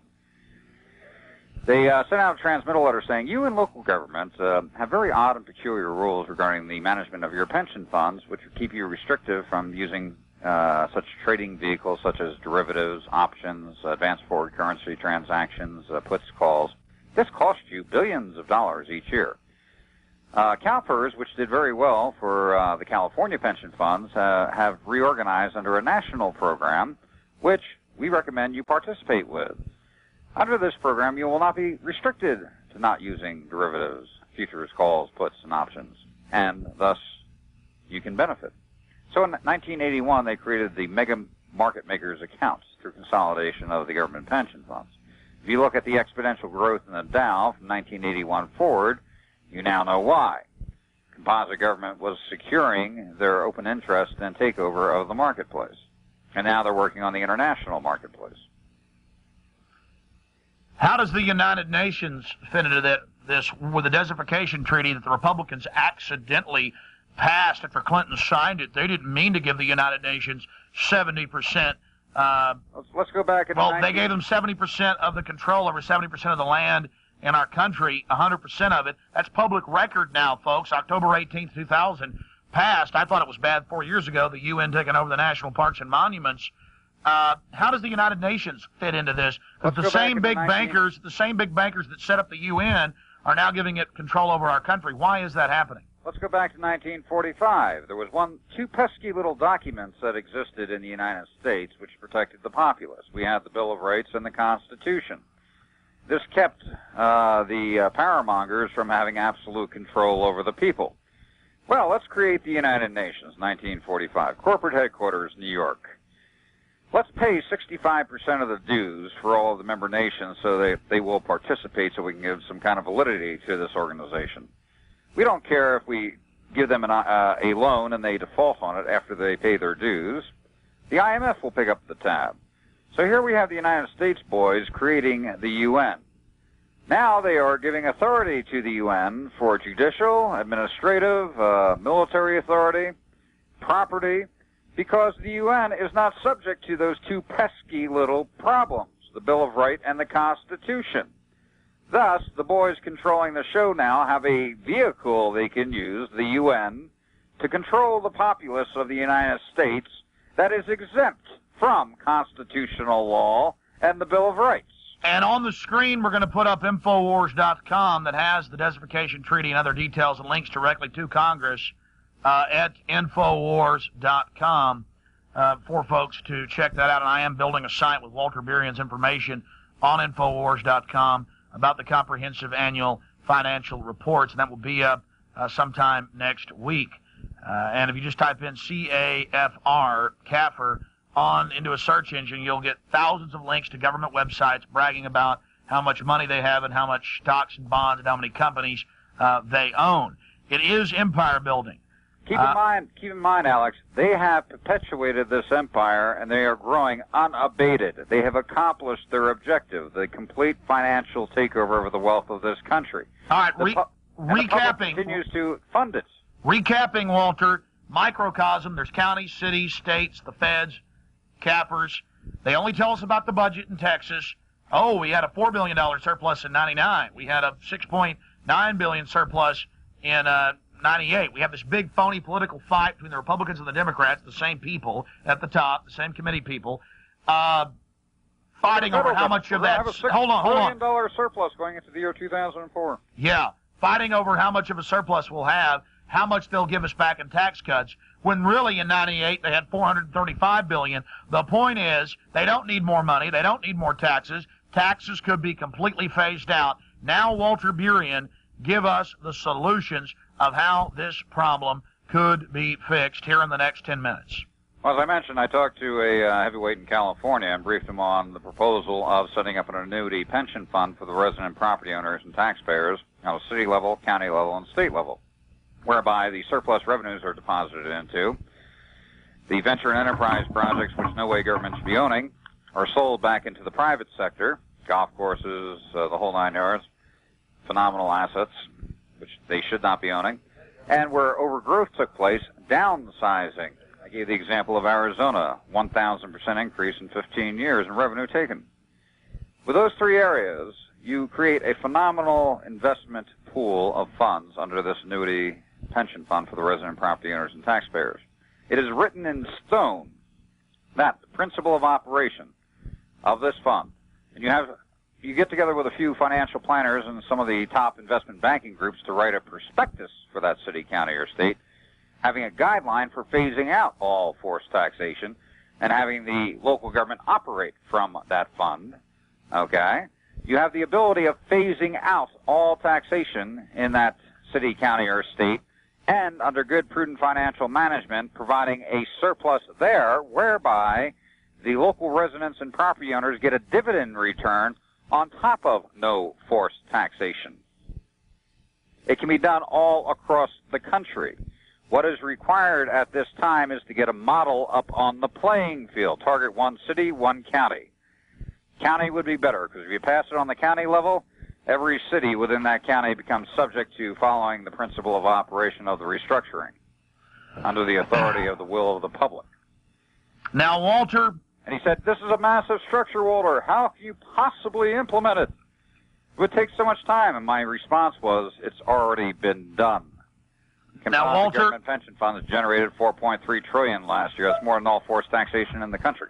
Now, Walter, before we get back into the solution, I want to remind people of the fact that not everyone in government is even aware of this. In a county, in a city, at the lower level, who are the players that have to be aware of the full nature of the constructive fraud of this organized crime syndicate? Your city manager is going to be aware. The treasurer of a state will be aware. The auditor general of the state will be aware. The investment banking groups, they're quite aware of the resources. They're constantly bidding to get the money to manage. The best place to look is the Auditor General's office. He gets copies of every single report submitted by local government. So if the city of Austin is refusing to give locals a copy of their comprehensive annual financial report saying, what is that? I don't know what that is. I never heard of those. Yeah, you can call the Auditor General's office and they'll say, well, I'll use an example. I'm making up a name here, but Jim Miller produces this for the CPA firm of Smith, and Barney, and their address is, and their telephone number is, and they've prepared the report for the city of Austin for the last 5 years. And I know exactly who prepares it, where to get a copy, and when you go back to your city and they play dumb, being that you said that, a year and a half ago, I got a call from someone in Pennsylvania. They said, I just spoke to my congressman. I'm good friends with him, and he never heard of this before, but he's going to look into it. And he said he will definitely take some action on this issue as soon as he finds out about it. And, I kind of smiled, and I said, I'm going to put you through on a conference call. I called the mailroom from the Department of Treasury in Pennsylvania that put out the report. And I just basically said, this congressman, it was like about a 4 or 5 term congressman. How long has he been getting the report? Well, he's had it sent to him for the last 8 years. Where did you send it to? We sent it to his office, except for 2 years ago. He was on vacation in the Bahamas, and we sent the report to him in the Bahamas because he wanted to get it while he was on vacation. So here is the congressman saying to his constituent, I never heard of that before. I'm going to have to look into it. And here I confirmed to the person that the person's been getting it for 8 years, and in fact, specially requested the report to be sent to them in the Bahamas. Now, we're about to get back into the solution. For those that don't know what we're talking about, the budget is one small little thing. What government spends in the services, whether it's checkpoints or stealing your children or cramming Ritalin down their throats or actually paving a road like they're supposed to do. And they say, if you don't give us all your money, you're not going to have the roads paved because we're broke. When in truth, here in Texas in 98, $435 billion cream surplus after everything they'd spent just sitting there. 435. When they cry poverty, saying the road has to be improved, we're going to have a bond issuance of $150 million to pave this road. And I always thought the public was funding that $150 million. When I started looking at the revenue flow, they're using their own investment funds to fund their own bond issuances, locking the public in under more debts. Now, Walter, getting back into solutions, if we had people that could take over a county, and let's say a smaller county that only had, 200 million, 100 million in surplus and investments, How would it work? How would people do it? I mean, if you walked around and gave out prospectuses and showed folks, hey, this is the county's real surplus. Let's vote in good people. Let's get those fraudulent voting machines out of there with our county clerk here in Austin, who's been caught several times doing it, Hannah Dubois. Let's get control of the county. How do you, because the people need to know this is real. They're taking the money. They're taking the money for themselves. How do we get the forced taxation phased out and get dividends, checks every month sent to the people with this tens of trillions of dollars they have in surplus? Let's use a county that has $100 million in surpluses. They have approximately $300 million in venture and enterprise projects, which can be sold back into the private sector. Okay, now we're standing with $400 million. Composite government pension funds, Washington did 23% last year, Oregon 22%. We're talking on about $50, $60 billion. So let's say a nice average rate of return of 15%, conservative figure. Okay? Close to half of what they're really getting. That's $60 million a year on $400 million. Now, say, for example, the county's operating budget right now is $55 million. Okay? You're generating $60 million. You just satisfied the entire budgetary requirements, which means you can phase out all forced taxation, and there's a $5 million surplus. That you divide among the 120,000 people that live in the county. Correct. And as the fund grows, say, for example, you're coming up with a surplus, you keep a certain amount of your surplus to let it grow. And you can actually get quite a nice little dividend check back if you have prudent financial management within that local government and perform all of the normal functions of government. Forever with conservative investments. And we're standing at a crossroad, Alex. We have a runaway freight train, and if it continues on its current course, we're facing 1,000 years of subserviency and subjugation. 1,000 years.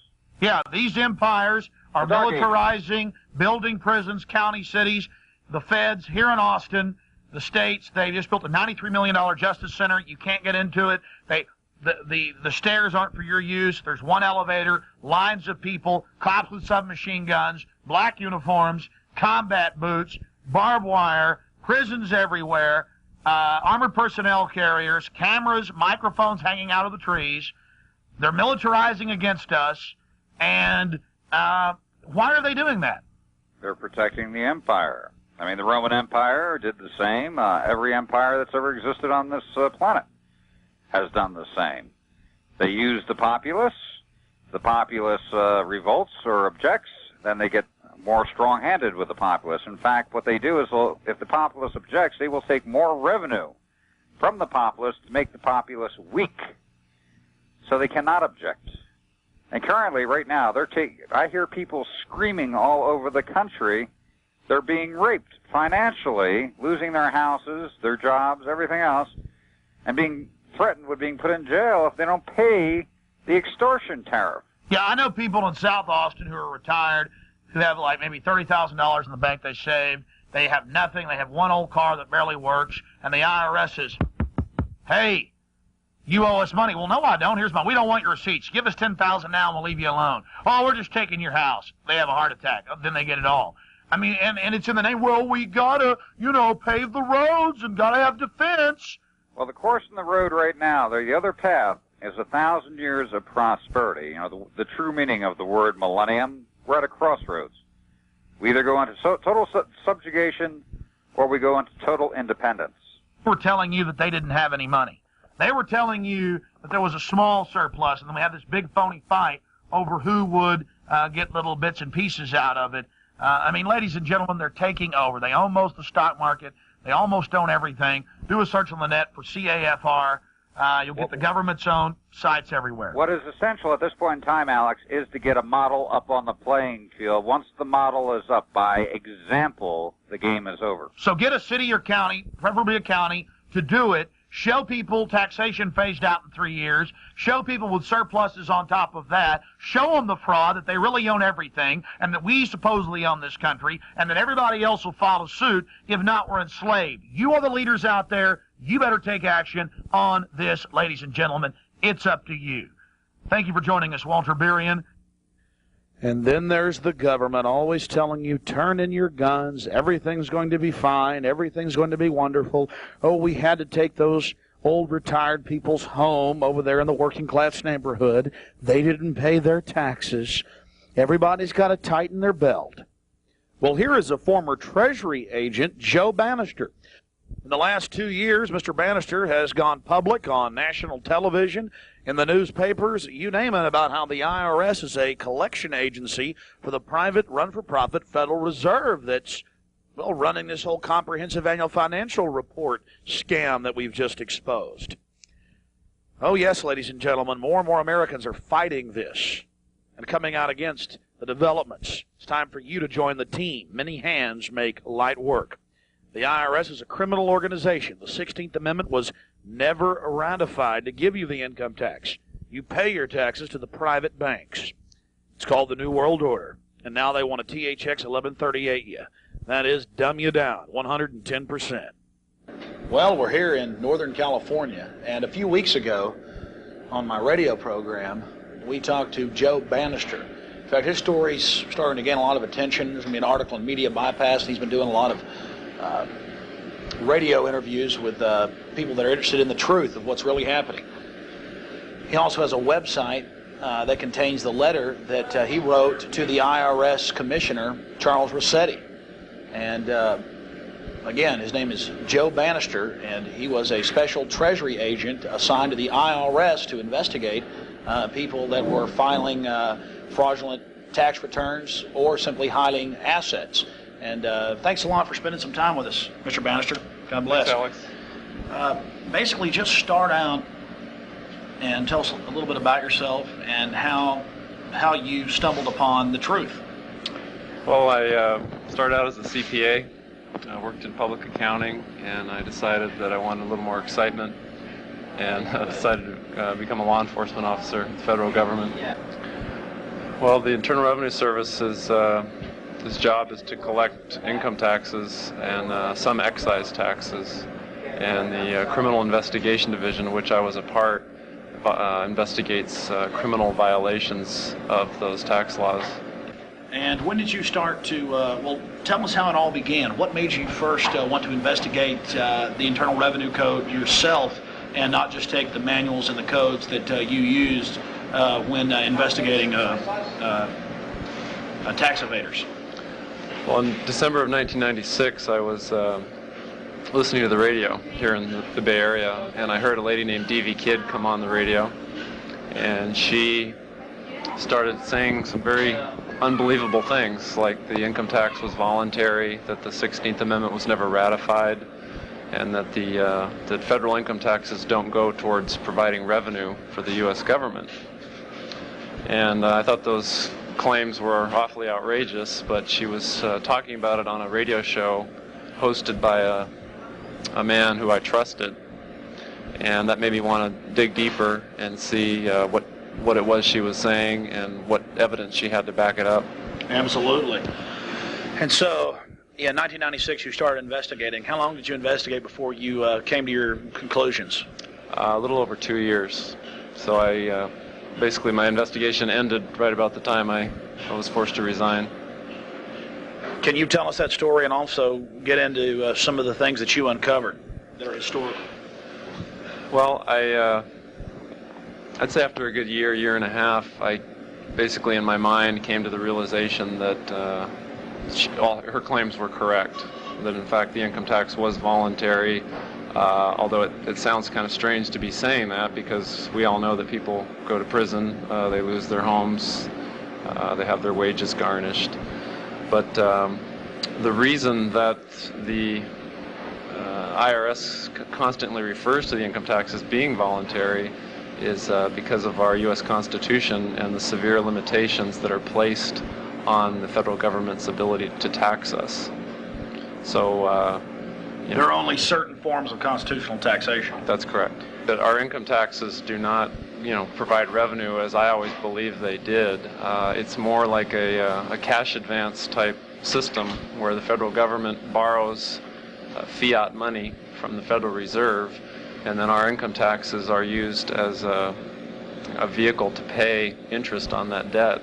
Well, the printing of the money, another thing that I found out, which totally surprised me, was that they print the money there's no value to it, and they, in a sense, print it and out of nothing. They make it out of nothing, simply because they have the power to force us to use the currency. And it's kind of like a rat in a maze. And we never question the maze itself, never think outside the box. And that's why you're rare. Well, more and more people are in government standing up. This is becoming more and more clear, but it's still rare in the IRS, Mr. Bannister, for somebody to actually pull back and see this. What was it like, let's say, a year into your studies? Because you said you studied for about 2 years before you finally made your decision with the evidence. What was it like about a year into it? It was very difficult because I took the job thinking that I could use my financial skills to fight crime, go after the bad guys, and I did. You know, money launderers, drug smugglers. One particular case was even featured on America's Most Wanted, so I was really enjoying myself. So it really it shook my belief system to its very foundations, and was really very difficult for me to continue doing the job and excelling at it, because my mental state was difficult, you know, to go to work every day, even though I wasn't daily, you know, arresting tax evaders or people that didn't file tax returns. I wasn't personally doing that, but I still just felt it was very difficult to just go through the day-to-day process of the job, knowing what I was finding out, and not because you found out that you were putting people in jail for something that the very system itself was doing. At least the agency as a whole was doing that, and I felt that sooner or later I needed to start speaking out publicly, because I felt, you know, clearly a tax can only be voluntary or mandatory, and if it is voluntary, then it is wrong and illegal to prosecute, harass, seize money from people who don't volunteer. Where does the money go? They throw this fiat money out there. We take the money up, and correct me if I'm wrong, we put labor into it, we work to attain it, and thus they steal our labor. In a sense, that's correct. I mean, for quite some time, I'd hear D.V. Kidd talking about, you know, the Federal Reserve and how we're slaves, and I didn't really understand what she meant.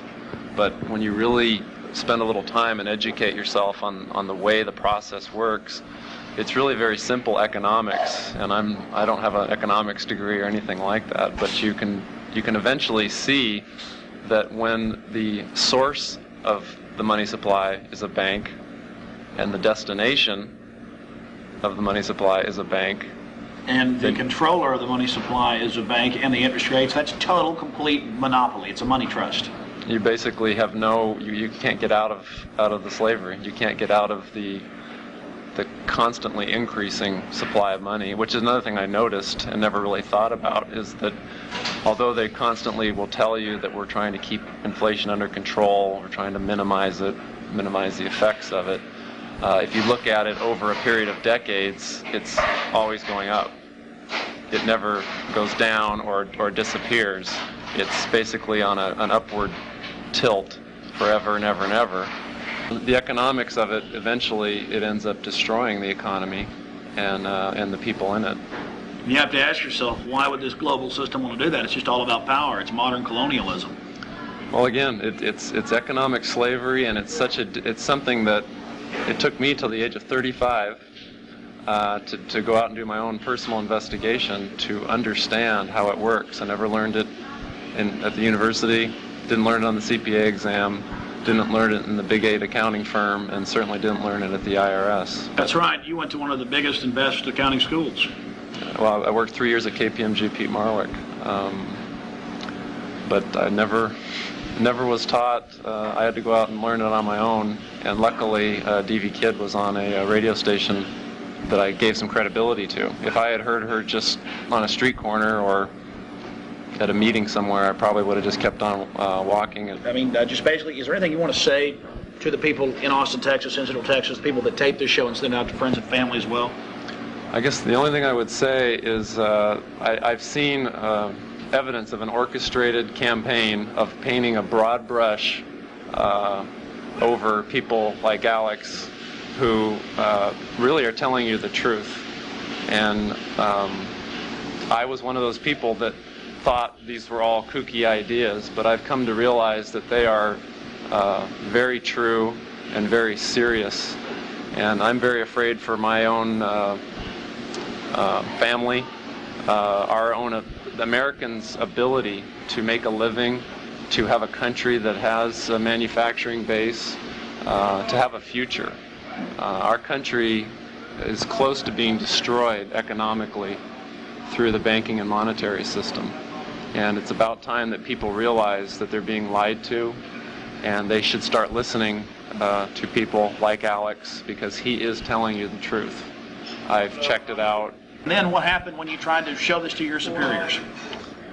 Well, there came a point when I realized that what I had to do was consolidate all of my evidence and facts into a central location. So I decided to write a report, and it's very similar to what I do in the Treasury Department, which was I'd investigate an allegation, I'd go out and interview witnesses, gather evidence, gather documents, follow the paper trail, and then summarize all that evidence and present a report to my superiors, which would either recommend that the person be prosecuted or recommend that the investigation be discontinued because there was not enough evidence to sustain a prosecution.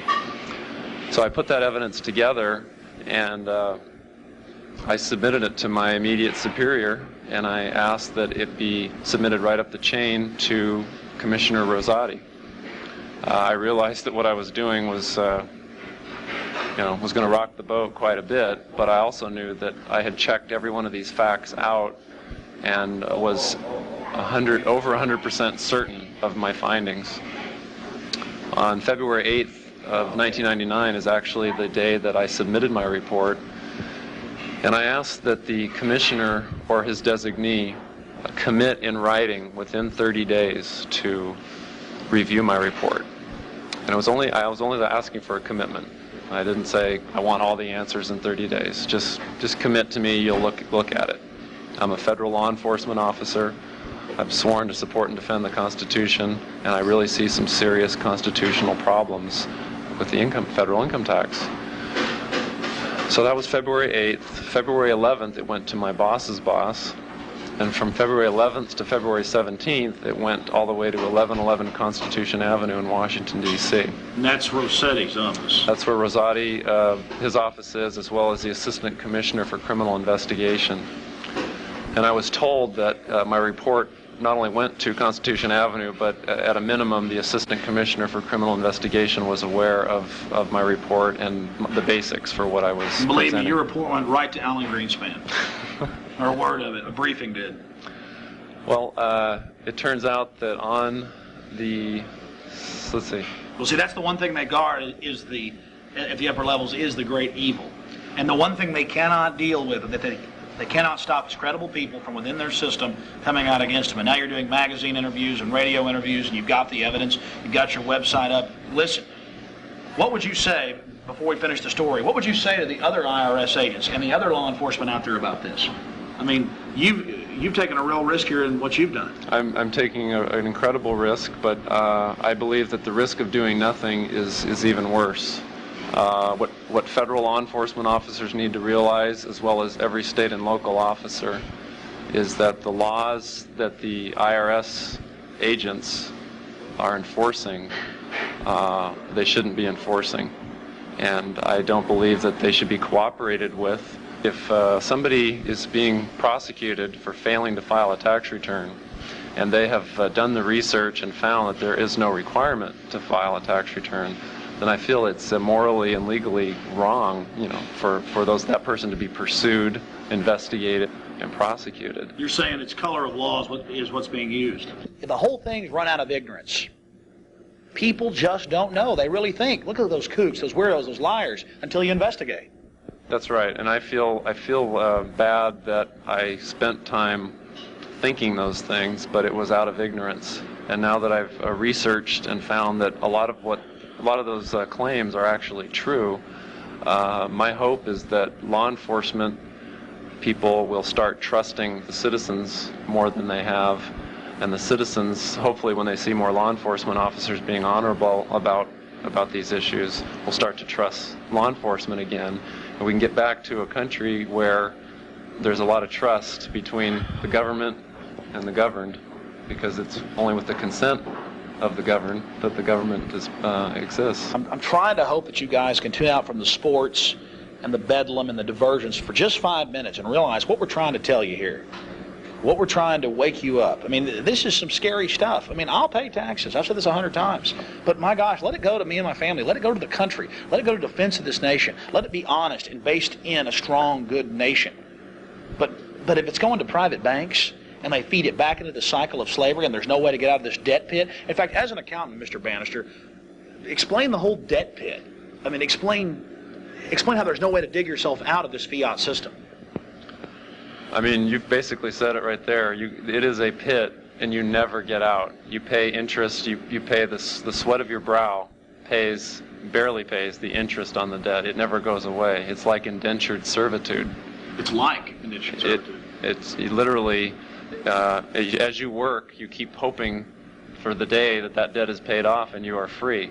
But it'll never come with the system as it stands. I mean, I remember agents going to so-called tax protester meetings, as you know, to get intelligence and find out what's going on. And I remember them coming back and laughing at, you know, the kooky stuff that they were talking about. And you know, so that was just the general feeling that had been inculcated into people's minds. And it took me a couple of years to find out. But it in fact... Now, that's right. You talked about D.V. Kidd and other writers and her pamphlets and the executive orders they listed and the laws, the case law. What happened that first time whenever you went to the law library? Because you told that story on the radio, I thought it was interesting. That I expected to find that it was all baloney, that they referred to court cases that didn't exist, or they took court cases out of context. And I found that every court case that she referred to, or any of the people that she had in her book list referred to, were correct, and they were right in the law library. And how did that make you feel? I guess you wanted to dig deeper. Yeah, because I had been taught, or at least led to believe, that I would immediately find the error of the evidence, that it wouldn't be there. So they actually told you these guys are nothing but liars, you can't trust them. Yeah, why bother looking? There's no sense in even looking into it, because it's a bunch of useless, out of context arguments that have been strung together, and they don't make any sense. Mr. Bannister, have you got any calls since you've gone public and been doing all these radio and magazine interviews? Have you got any calls back from the IRS? No, but I do have a lot of support within the IRS. There's, like I said, there's a lot of good people in there, and they are supportive of me. Of course, there's some that don't understand, but I haven't read any of the evidence either. So you're a good example. Again, I mean, if you realize what you've done here, it's so good.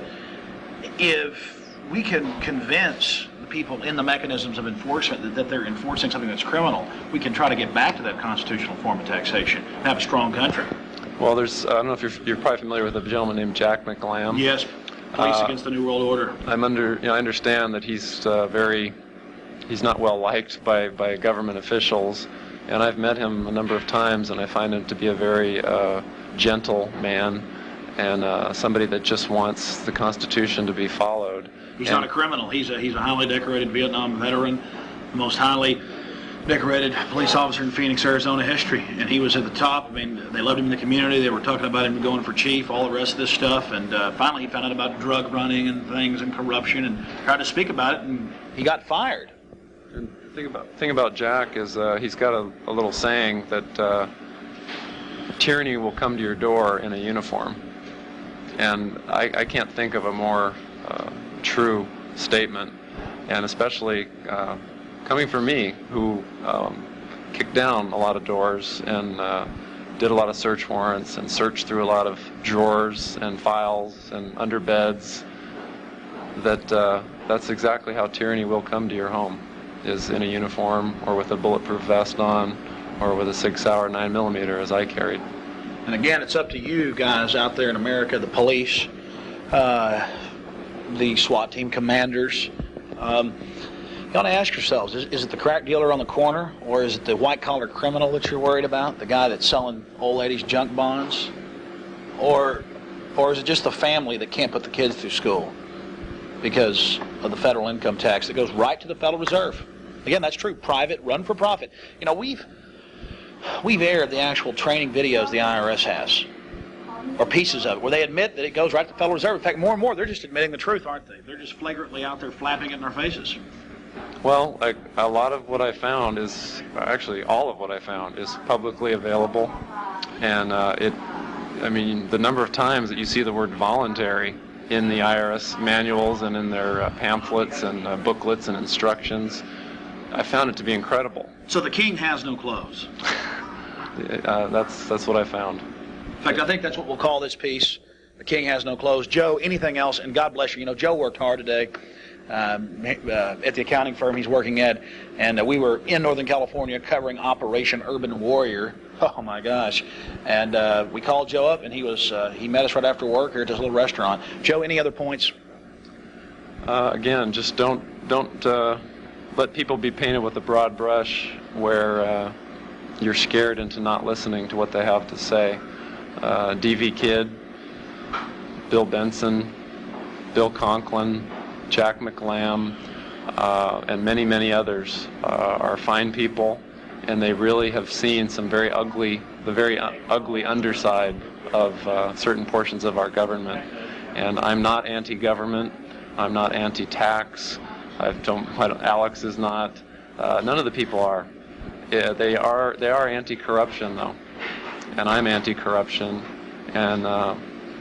Well, that's the sad part. You sit there and you try to talk about corruption, police running drugs, which we talked about, election fraud. Remember that at the county? And then it comes out it's true months after we bring it out and nothing's done. We're denied, being on the committee. We get called anti-government, black helicopter people, all the rest of this stuff. And it's only because, well, number one, I get a thrill out of standing up against corruption. I think that's the same thrill you got. I mean, it feels good, and I guess it did feel bad to find out that you'd been led along. That's the reason I took the job. I could use my financial skills to find the fraud, to chase after the bad guys who don't actually get their fingers dirty with the crime. But the money ends up flowing, and you follow the money. The puppet masters that create the havoc. And that's, you find who's running the show when you follow the money. Joe's got a website, and you can get all the information that was inside his brief that he wrote to his superiors, pretty much calling for a criminal investigation of the system. And what's your website again, Joe? The website is www.freedomabovefortune.com. That's all one word, freedomabovefortune.com. Freedomabovefortune.com. And again, since we first interviewed Mr. Bannister, again, he's been in USA Today, C-SPAN, and as we're making this tape, 60 Minutes is getting ready to do a hit piece on him. And 3 other high-level criminal investigators from the IRS have quit, and the numbers are only growing of those that are leaving but not going public. The truth is out. Private banks run this country. They're building prison camps everywhere. They're building prisons everywhere. They're trying to push a move in the mainstream media to disarm the American people using incrementalism. We face total dehumanization. You now know the truth about the comprehensive annual financial reports and the fact that county, city, state, federal governments are creating giant armed compound empires against us. They own over 70% of the stock market, and they keep sucking the money back out of us that they create with fiat, stealing our labor, our homes, dumbing down our children. There's 80 million gun owners in this country. They're pushing right now to disarm us. We have to refuse to become disarmed serfs in this country, or the tyranny is going to get really bad. This so-called war on terrorism is really a war on free individuals, no matter whether you're black or white, young or old. This is a fight against dehumanization, ladies and gentlemen. Make copies of this tape. Spread this information. Check it out for yourself. We're telling you the truth. This is a giant battle for our republic. The elite wants everything for themselves. This is the fight for humanity. It's that serious. Thank you for watching. Now take action. Many hands make light work.